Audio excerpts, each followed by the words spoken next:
Dewi Larasati yang awalnya menyerahkan diri hanya demi membalas dendam, kini menemukan tujuan hidup yang baru. Ia tak hanya menjadi istri yang dicintai oleh Empu Ragendra, tapi juga belajar ilmu warisan tertinggi langsung dari sang empu. 9 bulan kemudian, kebahagiaannya semakin lengkap saat ia melahirkan seorang putra. Pada saat itu, dendam yang dulu membara di hatinya perlahan memudar.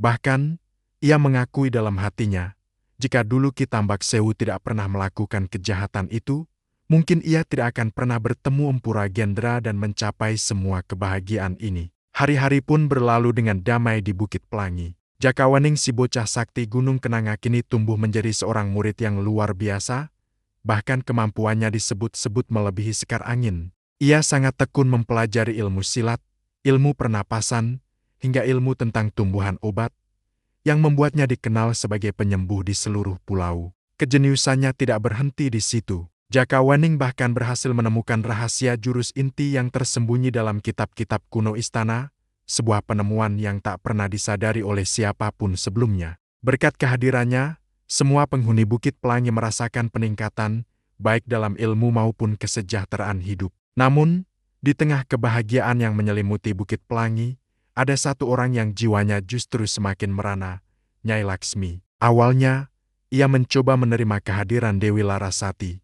Namun, setelah Larasati melahirkan seorang anak laki-laki, Empu Ragendra tak pernah lagi bermalam di kamarnya. Hari demi hari, hatinya retak perlahan. Ia merindukan belayan yang dulu pernah membuatnya merasa hidup. Ia mencoba menyibukkan diri dengan menyulam, namun yang terlukis di kain hanyalah rasa sakit hatinya. Ia mencoba membaca kitab untuk melupakan, tapi setiap huruf yang ia baca justru mengiris kenangan manis masa lalunya. Meskipun wajahnya masih terlihat cantik dan senyumnya masih tetap sopan, jiwa Nyai Laksmi porak-poranda. Dialah satu-satunya penghuni Bukit Pelangi yang tidak merasakan kemajuan apapun, kecuali kesepian yang semakin dalam. Batinnya menangis setiap malam, tapi tak ada seorang pun yang mendengar jeritan hatinya. Suasana di dalam istana Bukit Pelangi pun perlahan menjadi tegang. Rasa sakit hati Nyai Laksmi, ditambah kebencian diam-diam dari beberapa anggota keluarga istana terhadap Larasati, menjadi seperti api dalam sekam yang siap membakar kapan saja. Masalahnya, tidak ada alasan yang bisa digunakan untuk menjatuhkan Larasati, karena ia selalu bersikap tenang dan tidak pernah menunjukkan amarah.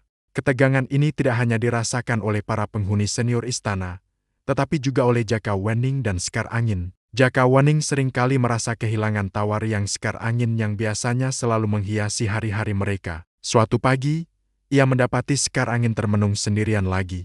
Ia menarik napas panjang sebelum mendekat dan menyapanya. "Sekar, kenapa wajahmu muram begitu? Lihat, hari ini begitu cerah." Sinar matahari mencairkan embun dengan warna keemasan yang indah. "Tidak sepantasnya wajahmu lebih suram dari cuaca pagi ini." Sekar Angin menoleh, memandangnya dengan tatapan kosong, lalu menghela napas berat. "Bagaimana aku tidak muram, Kakang? Semuanya terasa begitu dingin di dalam istana ini. Ayah masih bersikap baik padaku. Ibu pun begitu. Tapi di antara mereka berdua sekarang seperti ada jurang lebar yang tidak bisa dijembatani. Mereka tidak pernah lagi bercanda atau berbicara ramah seperti dulu. Apa semua ini karena Nyai Laksmi?" Sekar, potong Jakawaning lembut. "Kita tidak pantas mencampuri urusan orang tua. Itu urusan mereka. Aku tahu, Kakang. Tapi aku melihat sendiri kesedihan yang begitu besar bersembunyi di balik senyum ibu. Aku tahu betapa ia merindukan ayah. Kerinduan yang menghancurkan batinnya." Sekar Angin menggigit bibirnya, matanya mulai berkaca-kaca. "Kadang, aku terbangun di malam hari dan mendengar ibu mengigau, memanggil nama ayah sambil menangis. Tidurnya tidak pernah nyenyak, dan meskipun ia berusaha menyembunyikannya dariku, aku tahu ia menderita luar biasa." Wajah Sekar Angin benar-benar dipenuhi duka saat ia kembali bertanya dengan suara lirih, "Kakang, apa gunanya orang saling mencinta kalau pada akhirnya hanya akan memunculkan rindu dan rasa kecewa yang mendalam?" Jakawaning terdiam sejenak, lalu menjawab perlahan, "Itu bukan cinta, Sekar.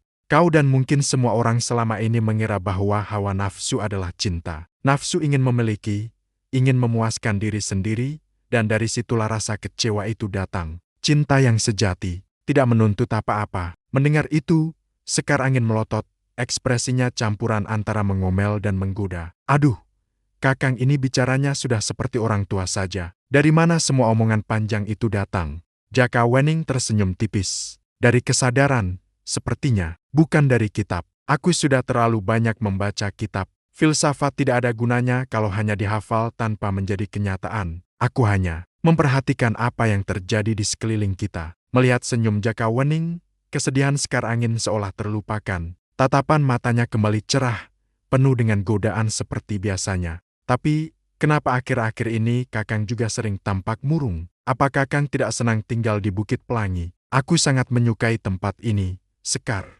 Nyaris tidak ada tempat lain yang seindah dan setentram Bukit Pelangi. Tapi, setiap kali aku melihat ada orang yang dihukum buang ke Pulau Tengkorak, Sekar angin memotong cepat, seolah tak mau terbawa suasana muram lagi. Astaga, Kakang, itu bukan urusan kita.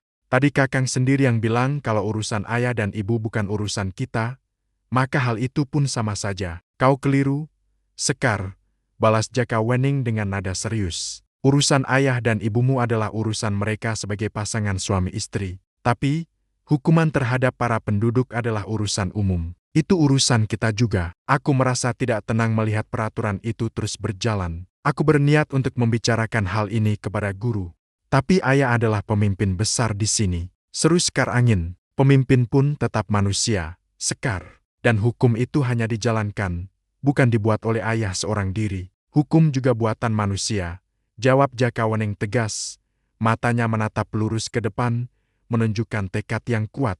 Kira-kira apa yang akan dilakukan Jaka Wening selanjutnya, dan bagaimana nasib Nyai Laksmi yang semakin terpuruk dalam kesepiannya? Jangan lupa subscribe dan nyalakan loncengnya agar tidak ketinggalan kelanjutan ceritanya. Terima kasih sudah menonton.